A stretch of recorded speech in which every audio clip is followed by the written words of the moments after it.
नमस्कार जय हिंद दोस्तों, स्वागत है एक बार फिर से आपका आप यूट्यूब चैनल स्टडी नीड्स पर। दोस्तों, जैसा कि सीधी भर्ती के रिक्त पदों की पद पूर्ति की जानी है और जिसमें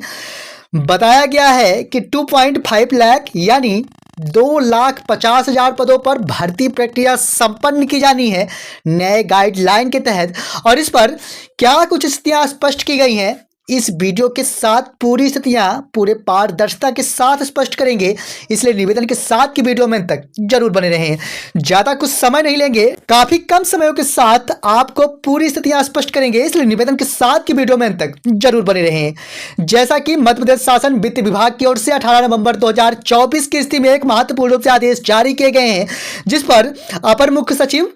साथ ही में प्रमुख सचिव, साथ ही में सचिव मध्य प्रदेश शासन के समस्त विभाग के लिए यह महत्वपूर्ण रूप से परिपत्र यानी कि पत्र जारी किए गए हैं।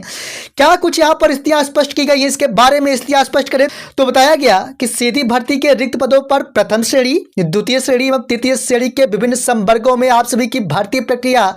किए जाने के संबंध में महत्वपूर्ण रूप से यह पत्र जारी किए गए हैं और जिस पर संदर्भित किया गया है 5 महत्वपूर्ण आदेशों को। हालांकि इसके बारे में स्थितियां स्पष्ट करेंगे इसी वीडियो के साथ, इस निवेदन के साथ की वीडियो में तक जरूर बने रहें। यहां पर बताया गया कि संकल्प पत्र यानी मैनिफेस्टो 2024 में रोजगार के अवसर बिंदु में उल्लेख है कि 5 वर्षों में 2.5 लाख यानी 2,50,000 पदों पर सरकारी नौकरियां प्रदान की जानी है। और यहां पर बताया गया कि प्रत्येक वर्ष सरकारी परीक्षा कैलेंडर भी जारी करेंगे। क्या कुछ स्थितियां स्पष्ट की गई हैं, इसके बारे में बात करें तो यहाँ पर बताया गया कि 22/11/2022 को एक पत्र जो कि जारी किए गए हैं उसे 31 अक्टूबर 2024 से प्रभावहीन किया गया है, यानी प्रभाव से शून्य किया जाता है। इस प्रकार की स्थितियां स्पष्ट की गई हैं और यहाँ पर बताया गया कि परिपत्रों के आधार पर ऐसे रिक्त पदों पर जिन विभागों पर विभाग द्वारा दिनांक 30 अक्टूबर 2024 तक निम्नानुसार कार्यवाही की गई है वह निरस्त मानी जाएगी। यानी 30 अक्टूबर 2024 तक जो कि कार्यवाहियां की गई हैं उसे निरस्त किए जाने की स्थितियां स्पष्ट की गई हैं। क्या कुछ स्थितियां स्पष्ट की गई हैं, इसके बारे में स्थितियां स्पष्ट करें तो बताया गया कि MPPSC या MPESB यानी कर्मचारी चयन मंडल हो या मध्य प्रदेश लोक सेवा आयोग हो, यहाँ पर बताया गया कि सीधी भर्ती के रिक्त पदों पर भर्ती के लिए जो कार्यवाही है इसे अभी निरस्त किया गया है। इतना ही नहीं, कंडिका 2 के साथ यह भी स्थितियां स्पष्ट किया गया है कि नियुक्त की जा चुकी है परंतु कार्यभार अगर ग्रहण नहीं किया गया है अथवा कार्यभार ग्रहण किया शेष है उन्हें भी यहाँ पर निरस्त किया जाना है। इतना ही नहीं, परीक्षा परिणाम के आधार पर नियुक्ति पत्र जारी किया जाना शेष है, उस स्थिति को भी स्पष्ट किया गया है। तो यहाँ पर 3 कंडिकाएं हैं जिन्हें निरस्त किया गया है। क्या कुछ स्थितियां और भी बनी है, इसके बारे में बात करूं तो 3.1.13 एवं परिपत्र क्रमांक जो कि यहाँ पर बताया गया 13 अगस्त 2021 में मुख्य रूप से संवर्ग में स्वीकृत पदों के आधार पर 5% पर जो कि सीधी भर्ती की पद पूर्ति किए जाने के लिए संदर्भित किया गया था। इस परिपत्र को प्रभावशीलता अवधि वर्ष 2028-29 तक के लिए स्थगित किया जाता है, यानी 5% जो कि सीधी भर्ती किए जाने के लिए उल्लेख किया गया था उसे 2028-29 तक के लिए निरस्त कर दिया गया है। इस प्रकार से आप स्पष्ट हो पाए होंगे कि काफ़ी कुछ बड़ा बदलाव है जो किया गया है। कंडिका 4 में देखें तो यहाँ पर बताया गया कि प्रथम श्रेणी, द्वितीय श्रेणी एवं तृतीय श्रेणी के सीधी भर्ती के रिक्त पदों की जो पूर्ति है वह निम्नलिखित गणना के अनुसार किया जाना है। क्या कुछ यहाँ पर स्थितियां स्पष्ट की गई हैं तो बताया गया कि सर्वप्रथम प्रत्येक संवर्ग में दिनांक 1/4/24 की स्थिति में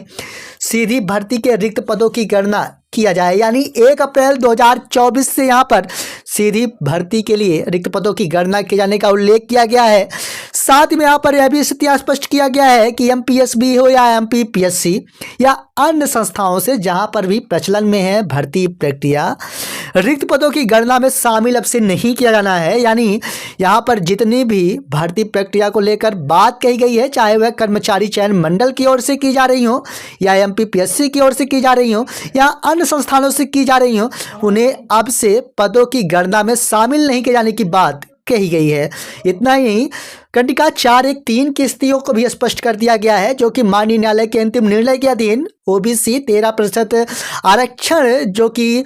होल्ड पदों की पूर्ति के लिए भी अंतिम रूप से माननीय न्यायालय के अधीन चल रही है, उसके लिए भी स्थितियां स्पष्ट की गई हैं कि यहाँ पर अंतिम परीक्षा परिणाम के उपरांत रोके गए हैं, उन्हें अब से रिक्त पदों में गणना में शामिल नहीं किया जाना है। अगर एक एग्जाम्पल के तौर पर समझें, जिस प्रकार से बैकलॉग पदों की पूर्ति के लिए अलग से रोस्टर जारी किया जाता है, ठीक इसी प्रकार की आगामी स्थितियां अब से 13% होल्ड सीटों पर भी देखने को मिल सकती है। इस प्रकार की स्थितियां बन रही हैं। खास बात यहाँ पर क्या है, इसके बारे में अगर हम बात करें तो 4.2 कंडिका को आप ध्यान से देखें। इस पर बताया गया है कि अगर किसी भी विभाग में 1 से 50 तक पदों की संख्या है तो यहाँ पर 2 चरणों में भर्ती प्रक्रिया संपन्न की जानी है, जिस पर 50% जो कि पद हैं उसे वित्तीय वर्ष 24-25 और शेष 50% पदों पर 25-26 की स्थिति में पद पूर्ति की जानी है। कि एक एग्जाम्पल के तौर पर समझें कि अगर 1 से 50 यानी 25 सीटें हैं तो यहाँ पर 25 सीटों के लिए स्थितियाँ पूरी तरह स्पष्ट किया गया है कि पहले चरण के साथ संपन्न किया जाना है भर्ती प्रक्रिया। शेष 25 पदों के लिए द्वितीय चरण के साथ भर्ती प्रक्रिया संपन्न किए जाने की बात कही गई है। इतना ही नहीं, कंडिका 4.3 के साथ यानी 4.3 के साथ अगर हम समझें तो 51 से 200 तक के रिक्त पदों की जो पद पूर्ति है वह 3 चरणों तक संपन्न किया जाना है। इसके लिए एक फार्मूला भी अपनाया गया है। क्या कुछ स्थितियां हैं, इसके बारे में भी स्थितियां स्पष्ट करेंगे, इसलिए निवेदन के साथ की वीडियो में अंत तक जरूर बने रहें। यहाँ पर बताया गया है कि अगर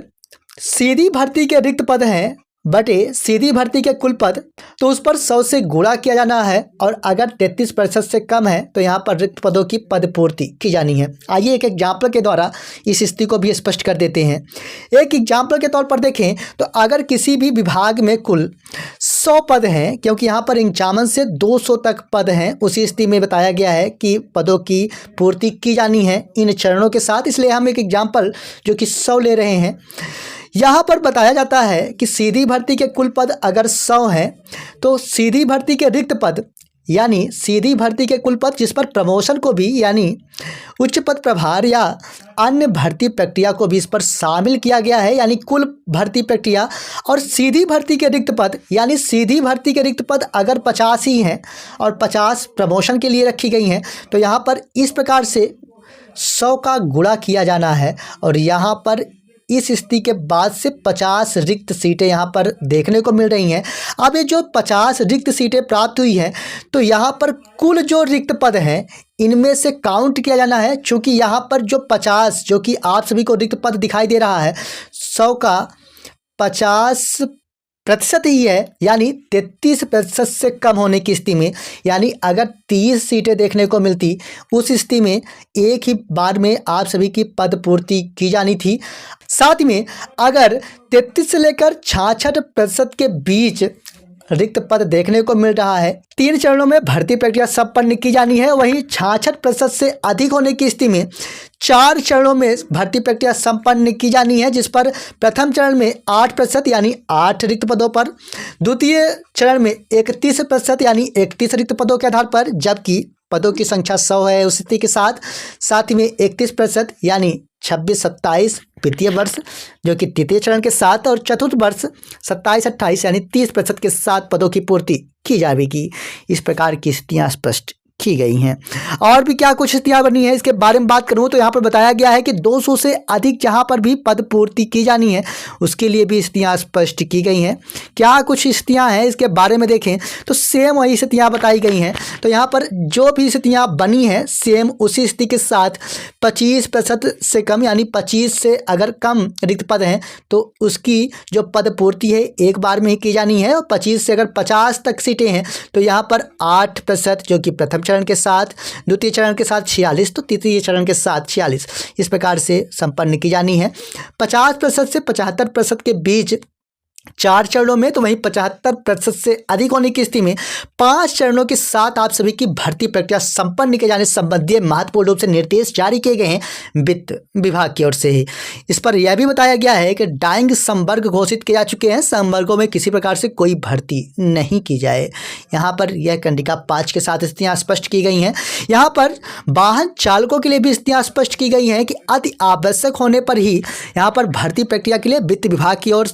प्रस्ताव बनाकर भेजा जाए और इस पर अंतिम अनुमोदन वित्त विभाग की ओर से किया जाना है। अन्यथा की स्थिति में जबकि अति आवश्यक न हो तो आउटसोर्स के माध्यम से वाहन चालकों की भर्ती प्रक्रिया या पद पूर्ति की जानी है। कंडिका 7 के साथ अगर हम स्थितियां स्पष्ट करें तो इस पर बताया गया है कि चतुर्थ श्रेणी को के जितने भी कर्मचारी हैं उन सभी की भी भर्ती प्रक्रिया संपन्न किए जाने संबंधी जो आदेश हैं वह नीति निर्देशक हैं और इन पर अति आवश्यक होने पर ही भर्ती प्रक्रिया संपन्न किया जाए और प्रस्ताव बनाकर भेजा जाए। अंतिम रूप से इस पर भी वित्त विभाग की ओर से सहमति अनिवार्य की गई है। अन्यथा की स्थिति में आउटसोर्स पर चतुर्थ श्रेणियों के कर्मचारियों की सेवाएं ली जा सकती हैं। इतना ही नहीं, कंडिका 8 में भी कुछ स्थितियां स्पष्ट की गई हैं जिस पर बताया गया है कि रिक्त पदों की जो पूर्ति के समय कैडर मैनेजमेंट प्रभावित न हो, इस बात का विशेष ध्यान रखा जाना है। कैडर मैनेजमेंट प्रभावित न हो, कहना यह है कि वित्त विभाग की ओर से जितने भी निर्देश जारी किए गए हैं इन पूरी स्थितियों को, इन पूरे रूपरेखाओं को ध्यान में रखते हुए आप सभी की भर्ती प्रक्रिया संपन्न की जानी है। तो यही कुछ महत्वपूर्ण रूप से आवश्यक दिशा निर्देश हैं जो कि जारी किए गए हैं। कहना यह है कि मध्य प्रदेश शासन वित्त विभाग की ओर से 18 नवंबर 2024 की स्थिति में आवश्यक दिशा निर्देश जारी किए गए हैं सीधी भर्ती की पद पूर्ति के लिए, और इस पर यह कुछ महत्वपूर्ण रूप से गाइडलाइन है जो कि जारी किए गए हैं। हालांकि इसे लेकर आपको कोई भी समस्या है, प्रश्न है, कमेंट बॉक्स में जरूर दें। हम निश्चित तौर पर अगली वीडियो लेके आए हैं क्योंकि आप बने हुए स्टडी नीड्स के साथ और यहाँ पर आपको पूरी तरह से संतुष्ट किया जाता है और आप तक ऑथेंटिक और सही जानकारी ही दिए जाने का प्रयास किया जाता है। मिलेंगे आप सभी तो एक और नई वीडियो के साथ। अगली वीडियो किस पर अपना कीमती सुझाव दें, तब तक के लिए धन्यवाद।